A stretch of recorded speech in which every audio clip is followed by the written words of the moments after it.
ഈ കഴിഞ്ഞ കുറേ ദിവസങ്ങളായിട്ട് ഒരുപാട് മൂവി അപ്ഡേറ്റ്സുകളും ന്യൂസുകളും പടപടപടേന്ന് വന്നിട്ടുണ്ട്. അപ്പോൾ ഇതിന് ഓരോന്നിനെ എടുത്ത് വീഡിയോ ചെയ്ത് നിങ്ങളെ വെറുപ്പിക്കേണ്ടെന്ന് വിചാരിച്ച് എല്ലാം കൂടി കൂട്ടി ഒരു വീഡിയോ ആക്കിയിട്ടുണ്ട്.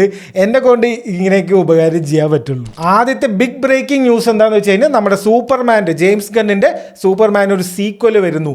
ഇത് എങ്ങനെയാണ് ഇമ്പോർട്ടൻ്റ് ആവണമെന്ന് വെച്ച് കഴിഞ്ഞാൽ കുറെ കൊല്ലമായി ഒരു സൂപ്പർമാൻ സ്റ്റാൻഡ് അലോൺ മൂവിക്ക് ഒരു സീക്വൽ വന്നിട്ട്. മാൻ ഓഫ് സ്റ്റീൽ എടുത്തു കഴിഞ്ഞാലും മാൻ ഓഫ് സ്റ്റീലിന് ഒരു സീക്വൽ ഇല്ല. Actually July 9, 2027 release. ഒരു കൊല്ലം കാത്തിരുന്നാൽ മതി.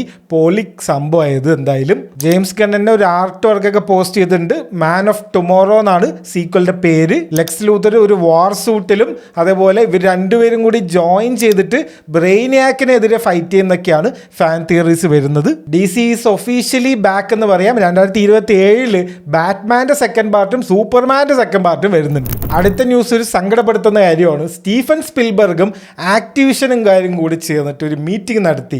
എന്തിന്?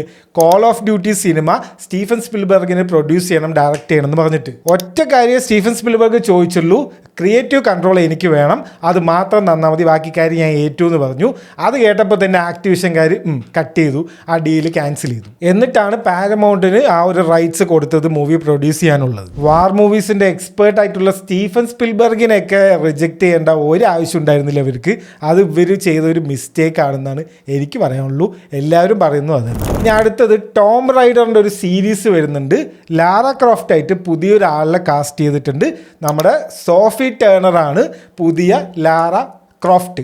ആമസോണാണ് പ്രൊഡ്യൂസ് ചെയ്യുന്നത്. കുറച്ച് മാസത്തിനുള്ളിൽ ഷൂട്ടിംഗ് സ്റ്റാർട്ട് ചെയ്യും. ഇനി അടുത്തത് ഒരു അൺകൺഫേംഡ് റൂമറാണ്. നമ്മുടെ ടോക്സിക് എന്ന് പറഞ്ഞിട്ടുള്ള സിനിമ ഉണ്ടല്ലോ, ഗീതു മോഹൻദാസ് ഡയറക്ട് ചെയ്ത് യശൊക്കെ അഭിനയിക്കുന്നത്. അപ്പോൾ റൂമേഴ്സ് എന്താണെന്ന് വെച്ച് കഴിഞ്ഞാൽ ഗീതു മോഹൻദാസിനെ ഇപ്പോൾ പുറത്താക്കി. ഇപ്പോൾ യശ് തന്നെയാണ് ടോക്സിക് ഗോസ്റ്റ് ഡയറക്ട് ചെയ്യുന്നത് എന്നൊക്കെയാണ്. ഇനി അടുത്തത് ഒരു കംബാക്കിൻ്റെ ഒരു സ്റ്റോറിയാണ്. നമ്മുടെ റോക്ക് ഉണ്ടല്ലോ, റോക്ക് ബ്ലാക്ക് ആഡൊക്കെ പൊട്ടി ഒരു ക്ഷീണത്തിലായിരുന്നു.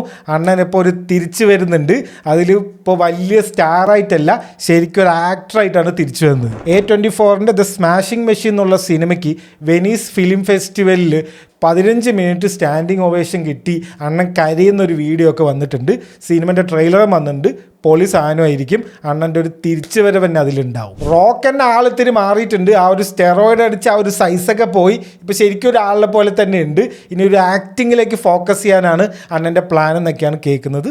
നല്ല കാര്യം. ഇത്രയും ന്യൂസുകളാണ് നമ്മുടെ കയ്യിലുള്ളത്. നിങ്ങൾക്ക് ഇതല്ലാതെ വേറെ ന്യൂസ് അറിയാമെന്നുണ്ടെങ്കിൽ കമൻറ്റ് ചെയ്ത് നോക്കാം.